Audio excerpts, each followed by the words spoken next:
សងអក្រាថ្ងៃនេះឯងអត់ចេញទូកទេពិសិដ្ឋអើយល្ងាចនេះតលេខ្យល់បក់ដូចជារលកធំពេកបានជាគ្នាមិនចេញទូកហ្នឹងណានិយាយអញ្ចឹងបុផាមួយតងដែលឯងអួតប្រាប់គ្នាថារីកលើទូកដរាល់ថ្ងៃនោះឥឡូវនាងដូចដាច់ទៅហើយសម្លាញ់តាំងពីស្ពានជ្រោយចង្វាគេតភ្ជាប់រួចមកនោះនាងមិនអាចឆ្លងទូកគ្នាទេគេឆ្លងស្ពានតែរហូតឥឡូវតែនិយាយគ្នាអក្រាមិនទាន់អីផងថ្ងៃលេចល្មម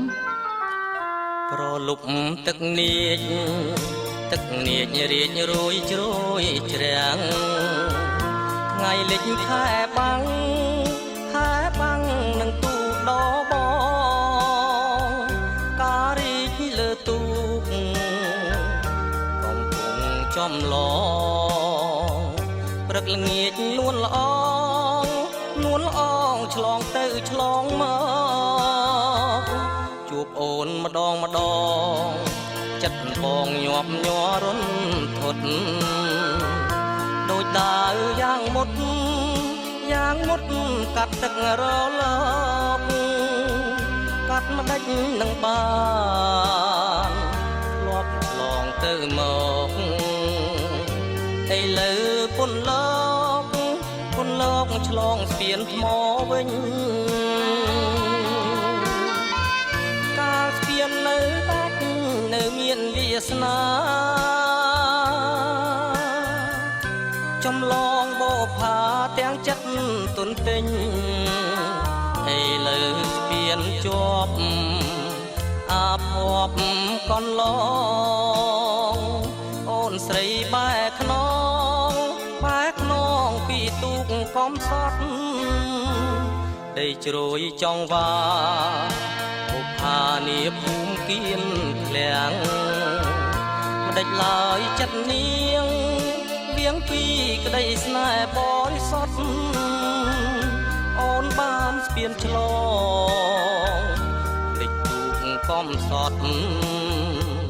ចោលទូកបងព្រាត់ឆ្ងាយជ្រាំងឥតន័យ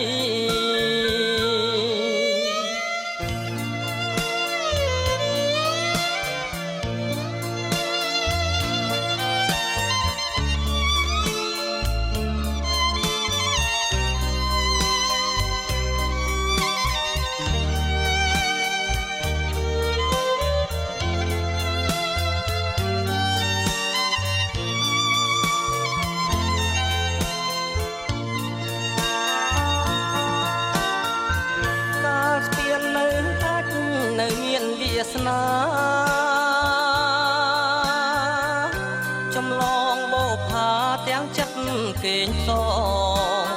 ងឥឡូវស្ពានជាប់អាភ័ព្វកន្លងអូនស្រីបែកខ្ន